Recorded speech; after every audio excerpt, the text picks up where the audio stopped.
আমাদের প্রিয় শহর চট্টগ্রামে চলে আসলো প্রথমবারের মতো মেরুন। আপনারা তো জানেন মেরুন মানে হচ্ছে এক্সক্লুসিভ প্রিমিয়াম কালেকশন। বাংলাদেশের সবচেয়ে সেরা সেরা স্ট্যান্ডার্ডের মাঝখানে আমি দাঁড়াই আছি অলরেডি। গর্ভবতী হচ্ছে। গোল নিয়ে একটা কাহিনী হয়েছে দেখলাম। এটা তো ভিতরের খবর তো কেউ জানে না। মানে আসলে বাহিরের রোল স্টপে দেয়, অরিয়ানে দেয়, আমিও দিই, কিন্তু মাঝখান থেকে গ্যাঞ্জাম করে বাইরের মানুষ নিজেদের মধ্যে একটা কেউ বুঝে না আসলে। আসলে আমরা সবাই এক ভাই ব্রাদার সবাই। না, আমরা চিটাং একটা স্টান শো করতে যাচ্ছি অনেকদিন ধরে। ইনশাআল্লাহ এটা বাইরে সবাই নিয়ে যাচ্ছে না। চট্টগ্রামে মেরুনের ওপেনিং এ আজকে সারাদিন কি কি হয়েছিল না হয়েছিল সবকিছু আজকে আপনাদের সাথে শেয়ার করা হবে, আর কিছু স্পেশাল ডিসকাউন্ট আপনাদের জন্য তো থাকছে। চলেন আজকে আপনাদেরকে সাথে নিয়ে আজকের ব্লগটা স্টার্ট করা যাক। আসসালামু আলাইকুম everyone, welcome back to my Facebook page সেগমায়ের অফিসিয়াল। সো আশা করি সবাই অনেক বেশি ভালো আছেন। আজকের ব্লগটা একটু স্পেশাল হবে কারণ আজকে আমরা যাচ্ছি হচ্ছে মেরুনের গ্র্যান্ড ওপেনিং। প্রথমেই আমরা চলে আসি হচ্ছে বালিয়ারকেট থেকে আমার আবার ইমার্জেন্সি বাসায় যাওয়া লাগছে হচ্ছে আমার ড্রেস আপ সেন্সটা একটু চেঞ্জ করার জন্য, যার কারণে মনে করেন আমার একটু আসতে অনেক বেশি লেট হয়ে যায়। তো চলে আসি হচ্ছে বালিয়ারকেট এন্ড খুব বেশি তাড়াহুড়া করতে করতে আমরা চলে যাচ্ছি হচ্ছে 6th ফ্লোরে। থ্যাঙ্কস টু শাহরিয়ার ভাই এন্ড শাকিল ভাইকে আমাকে মেরুনের এত সুন্দর একটা ওপেনিং এ ইনভাইট করার জন্য। মেরুনের যেহেতু চিটাগং এর গ্র্যান্ড ওপেনিং, সো আমাদের ফাহিম ভাই কেমনে আমাদের সাথে থাকবে না। আজকে ভিডিও কলে থেকে ফাহিম ভাই আমাদের সাথে ফিতা কেটে উদ্বোধন করেছিল। ফিতা কেটে মাত্র আমরা আমাদের এখানে সব ফর্মালিটিস শেষ করে নিয়েছিলাম। আর অসংখ্য ধন্যবাদ আমাদের যেসব ভালোবাসার মানুষগুলা মেরুনের সাথে ছিলেন। ইনশাল্লাহ আমি আশা রাখছি আগামী দিনের ভবিষ্যতে যে কোনো কিছুতে আপনারা আমাদেরকে অনেক বেশি সাপোর্ট করে যাবেন এন্ড লাভ ইউ গাইস। আপনাদের সাথে আজকের এনভায়রনমেন্টটা অনেক বেশি অস্থির ছিল। প্রিয় চট্টগ্রামবাসী, আশা করছি আপনারা মেরুনের বালিয়ারকেট আউটলেটটা অবশ্যই ভিজিট করবেন। এইবারে তাদের উইন্টার কালেকশন অনেক বেশি সুন্দর ছিল।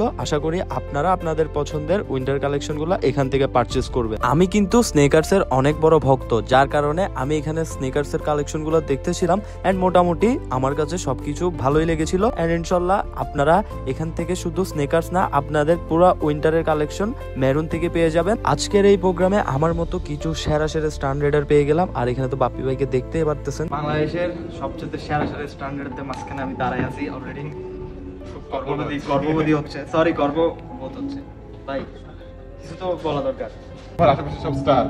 আই রে ভাই, চিটাং স্টার, এটা তো আগুন। খুলনা পিটিআই মোড়ে স্টার, বাগেরহাটের স্টার। না, আমরা চিটাং একটা স্টান শো করতে যাচ্ছি অনেকদিন ধরে। ইনশাআল্লাহ এটা বাইরে সবাই নিয়ে যাচ্ছে না। ভাই সবাইকে আসলে মূলত এই ভিডিওর মধ্যে কিন্তু একটা মেসেজ হয়ে যাচ্ছে এটা এখন চিটাং শহরের জন্য। হ্যাঁ, এখন আপনি যদি চান একটু আমি পুশ তো করতে চাই, হবে, আমি একটা তো চাই। পুশ করতে হবে না, আমার স্টান শোতে কোনো না নাই, মানে যেখানে হোক আমি করবো, প্যারা নেই। ইনশাআল্লাহ। যদি সবকিছু ঠিক থাকে, ম্যানেজমেন্ট ঠিক থাকে, মানে পারমিশন থাকে। আর চিটাঙে তো বাইকিং কমিউনিটি অনেক বড়, অনেক বাইক, অনেক স্ট্রং, অনেক স্ট্রং strong। কমিউনিটি। তো সুযোগ হইলে আসবে ইনশাআল্লাহ ভালো রোলিং মারি ভাই। না, এটা রোল নিয়ে একটা কাহিনী হয়েছে দেখলাম মাঝখানে। এটা তো ভিতরের খবর তো কেউ জানে না। মানে আসলে বাহিরের রোল স্টপে দেয়, অরিয়ানে দেয়, আমিও দিই, কিন্তু মাঝখান থেকে গ্যাঞ্জাম করে বাইরের মানুষ নিজেদের মধ্যে একটা কেউ বুঝে না আসলে। আসলে আমরা সবাই এক ভাই ব্রাদার সবাই। আমাকে নিয়ে স্পেশালি একটু কিছু বলা দরকার। তুমি নিয়ে অলস স্ট্যান্ড করো না। লিগাল ভাই, এটা আমরাও বলি, তুমি স্ট্যান্ড এই স্ট্যান্ড করতে অলস বলে সবাই এভাবে ছেড়ে দিয়ে চলে যাচ্ছে। থ্যাংক ইউ সবাইকে, আর মেরুনকেও থ্যাংক ইউ এত সুন্দর একটা ইভেন্টে ইনভাইট করার জন্য। যেহেতু আমরা এখন পর্যন্ত লাঞ্চ করি নাই এন্ড আমরা এখানে চলে আসি হচ্ছে লাঞ্চটা সেরে নেওয়ার জন্য। লাঞ্চ করে মাত্র আমরা আবারও শপে চলে আসি। আর এখানে আমার এই স্নেকার্স গুলো অনেক বেশি ভালো লেগেছিল। আসলে কোনটা ছেড়ে কোনটা নিব বুঝতেছিলাম না। আমি আপনাদের সবাইকে রেকমেন্ডেড করব আপনারা সবাই মেরুনে আসবেন, ভিজিট করবেন এন্ড আপনারা আপনাদের পছন্দের জিনিসগুলো পারচেজ করবেন। আজকের ভিডিও যদি ভালো লেগে থাকে অবশ্যই ফলো দিয়ে পাশে থাকবেন। আর এখানে আমি আমার পছন্দ মতো একটা স্নেকার্স নিয়ে নেই। থ্যাঙ্কস টু মেরুনকে আমাকে এত সুন্দর একটা স্নেকার্স গিফট করার জন্য। আজকের ভিডিওটা এখানে এন্ড হচ্ছে। ভালো থাকবেন, সুস্থ থাকবেন, আসসালামু আলাইকুম।